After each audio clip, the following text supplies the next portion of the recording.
അല്ല എന്റെ സ്വപ്നത്തിലില്ലായിരുന്നു പണ്ട് കാലത്തെ. അപ്പോൾ ആദ്യമായിട്ട് ടൂ വീലർ എടുത്ത് എന്നും ടൂ വീലറിൽ തന്നെ എവിടെ പോയാലും ടൂ വീലർ. ഇനി കണ്ണൂര് പരിപാടി ഉണ്ടെന്ന് പറഞ്ഞാൽ ഞാൻ തിരുവനന്തപുരത്ത് നിന്ന് ഇറങ്ങും ടൂ വീലർ കൊണ്ട്. അങ്ങനത്തെ ഒരാളായിരുന്നു. എല്ലായിടത്തും ടൂ വീലറിലേ പോകത്തുള്ളൂ. കാരണം എന്താ വെച്ചാൽ ബസ്സിലൊക്കെ പോകുമ്പോഴത്തേക്ക് നമ്മളെ ഭയങ്കരമായിട്ട് ബോഡി ഷേമിങ് പണ്ട് ട്രാൻസ് കമ്മ്യൂണിറ്റിയിൽ അറിയാലോ അങ്ങനെയുള്ള ഒരു പ്രശ്നങ്ങൾ.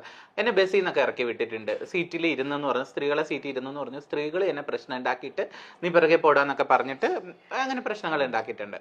അപ്പൊ അതൊക്കെ എനിക്ക് ഭയങ്കര വിഷമായിരുന്ന സമയത്താണ് ഞാൻ ടൂ വീലർ ആദ്യമായിട്ട് എടുക്കുന്നത്. എനിക്ക് എൻ്റെ ഒരു വലിയ ആശ്വാസമായിരുന്നു ടൂ വീലർ. എന്ന് വെച്ചാൽ ആരുടെ മുഖം കാണേണ്ട ആവശ്യമില്ല. ബസ് സ്റ്റോപ്പിൽ നിൽക്കണ്ട, പോകുന്ന ആൾക്കാരുടെ മുഖം കാണണ്ട, ബസ്സിൽ കയറിയിട്ട് ആരുടെ അവിടെ വഴക്കുണ്ടാക്കണ്ട, അല്ലെങ്കിൽ എന്നും വഴക്ക എവിടെ പോയാലും. ഈ പണ്ട് ഞാൻ മിമിക്രിയിൽ കളിക്കുന്ന സമയത്ത് പ്രോഗ്രാമിന്റെ വണ്ടി നമ്മൾ നിൽക്കുന്നിടത്ത് നിർത്തില്ല. അവർക്ക് എന്തോ നാണക്കേടാണ് എന്നെയൊക്കെ വണ്ടി കയറ്റാൻ. അപ്പൊ മിമിക്രിയുടെ വണ്ടി കുറേ അങ്ങോട്ടും, അപ്പൊ ഞാൻ പിറകെ ഓടണം. അപ്പോൾ പിറ്റേ ദിവസം ഞാൻ വിചാരിക്കാം ഇവര് അവിടെയല്ലേ നിർത്തുന്നത്, അവിടെ ചെന്ന് നിൽക്കാന്ന് പറഞ്ഞാൽ അവര് വേറെ എവിടെയില്ലെന്ന്. അവരിങ്ങനെ കളിപ്പിക്കും. ആൾക്കാരുടെ ഇടയിൽ നിന്ന് നമ്മളെ വണ്ടിയിലേക്ക് കയറ്റാൻ ഭയങ്കര മടി. എന്നിട്ട് പ്രോഗ്രാം സ്ഥലത്ത് എന്നിട്ട് പറയും വണ്ടിക്കകത്തുനിന്ന് ഇറങ്ങരുത്, സ്റ്റേജൊക്കെ കെട്ടിയിട്ട് പയ്യെ പിറകെ കൂടെ പോകും. ഇങ്ങനെയൊക്കെ പറഞ്ഞ് കളിയാക്കാറുണ്ടായിരുന്നു. അവർക്ക് എന്തോ ട്രാൻസ് കമ്മ്യൂണിറ്റിയോട് ഒരു അവജ്ഞത പണ്ടേ ഉണ്ടായിരുന്നു, ഇപ്പോഴല്ല കേട്ടോ, തുടക്ക സമയത്ത്. അപ്പോ എനിക്ക് കാറിനോടൊന്നും ക്രഷില്ല. അപ്പൊ വാഹനം ടൂ വീലർ ആയിരുന്നു. അത് കഴിഞ്ഞ് ഞാൻ കല്യാണം കഴിച്ച് കഴിഞ്ഞപ്പോഴത്തേക്ക് ഇക്കക്ക് ഇതൊന്നും ഓട്ടിക്കാൻ അറിയത്തില്ലായിരുന്നു. സൈക്കിള് പോലും ഓട്ടിക്കില്ലായിരുന്നു. എനിക്ക് എന്തോ വിഷമം. അപ്പൊ ആൾക്ക് വേറൊരു ട്രാജഡി, എന്റെ പിറകിൽ ഇരുന്ന് എപ്പോഴും പോകുന്നു. അപ്പൊ ഇക്ക പറയും ആൾക്കാരുള്ളടത്ത് കൊണ്ട് നിർത്തരുത്. ഞാൻ കറക്റ്റ് അവിടെ അങ്ങ് നിർത്തും. അപ്പൊ ഇക്ക ബാക്കിൽ ഇറങ്ങും. അപ്പൊ ഇക്കക്ക് ഭയങ്കര ചമ്മലായിരുന്നു. അതിനുശേഷം ഞങ്ങൾ എറണാകുളത്ത് വന്നതിന് ശേഷമാണ് ഇക്ക സൈക്കിള് ചവിട്ടി പഠിച്ചത്. അത് കഴിഞ്ഞ് ടൂ വീലർ, പിന്നെ ഞാനും കൂടെ ഹെൽപ്പ് ചെയ്തു. ടൂ വീലർ പഠിച്ചു.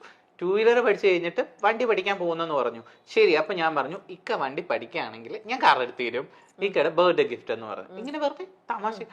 ഒരു ദിവസം ബസ് KSRTC ബസ്സിൽ ഞാൻ ഇങ്ങനെ പഠിപ്പിക്കാനായിട്ട്, അന്ന് ഞാൻ ഡോറ അക്കാഡമി പഠിപ്പിക്കുന്നുണ്ട്, പഠിപ്പിക്കാനായിട്ട് ഇങ്ങനെ പോകുന്ന സമയത്ത് ഫോൺ വരുന്നേടി ഞാൻ H പാസ്സായി. അയ്യോ എനിക്ക് തലകറക്കം വന്നു, വണ്ടി മേടിച്ചു കൊടുക്കണമല്ലോ. അങ്ങനെ ആദ്യം ഞാൻ എന്ത് ചെയ്തു, ആദ്യം ടൂ വീലർ പഠിച്ചു കഴിഞ്ഞപ്പോഴത്തേക്ക് ഒരു ബർത്ത്ഡേക്ക് ടൂ വീലർ ഗിഫ്റ്റ് ചെയ്തു. സർപ്രൈസ് ആയിരുന്നു. ഇത് കാറും അതുപോലെ തന്നെ ഞങ്ങളൊരു സെക്കൻഡ് ഹാൻഡ് കാറാണ് ഫസ്റ്റ് എടുത്തത്. അത് ഇപ്പോഴും അതാണ് കയ്യിലുള്ളത്, ബലാന. അപ്പൊ അതെടുത്തു. അപ്പൊ ഇപ്പോ കാറില്ലാതെ ഒരിടത്തും പോകാൻ വയ്യ, എവിടെ പോയാലും കാറ്. ഞാൻ ഇങ്ങനെ നീ ആ ടൂ വീലറിന്ന് മൈൻഡ് ചെയ്യണമെന്ന്, ഓഫ് കാറില് പോവാ, മഴയല്ലേ, ഞാൻ ഇങ്ങനെയൊക്കെ അങ്ങ് പറയും.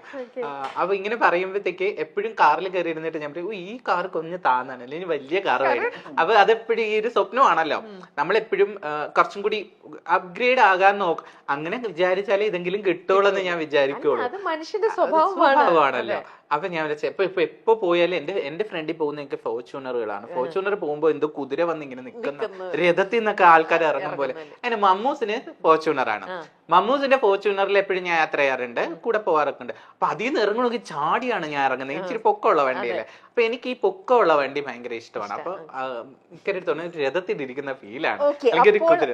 മൈൽ സ്റ്റോൺ ഇവന്റ്സിന്റെ ഗിഫ്റ്റ് കൂടെ അങ്ങ് കിട്ടിക്കഴിഞ്ഞാൽ ഉടനെ തന്നെ നിങ്ങൾക്ക് ഫോർച്യൂണർ വാങ്ങാൻ പറ്റും. അവര് ഫോർച്യൂണർ ആണോ തരുന്നത്? അല്ല, മേടിക്കും. ഫോർച്യൂണർ ഞാൻ മേടിക്കും.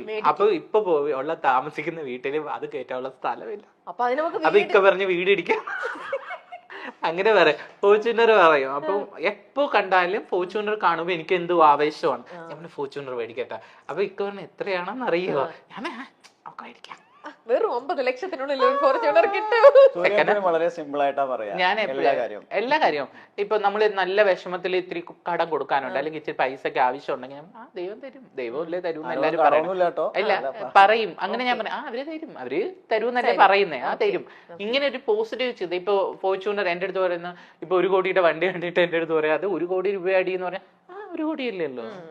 അങ്ങനെ അല്ല, ലൈഫിനെ നമ്മൾ വളരെ പോസിറ്റീവായിട്ട് നമുക്ക് എല്ലാം നേടാൻ പറ്റും. പക്ഷെ ആൾക്ക് ഭയങ്കര ടെൻഷൻ. ഇപ്പൊ നിങ്ങൾ നേടിയത് എന്താണെന്നൊന്നും അറിയണ്ടേ, എന്ത് സമ്മാനം കിട്ടുന്നൊന്നും അറിയണ്ടേ. ഈ കഥകൾ മാത്രം എന്തോ ഇവന്റ് നടത്തി അങ്ങനെ പറയൂല. അല്ല, എന്താണെന്നറിയോ, മൈൽ സ്റ്റോൺ ഇവന്റ്സിന്റെ വക മൈൽ സ്റ്റോൺ ഇവന്റ്സ് ചെയ്യാൻ പോകുന്ന ഫസ്റ്റ് ഇവന്റിലെ മണവാട്ടിനെ അണിയിച്ചൊരുക്കുന്നത്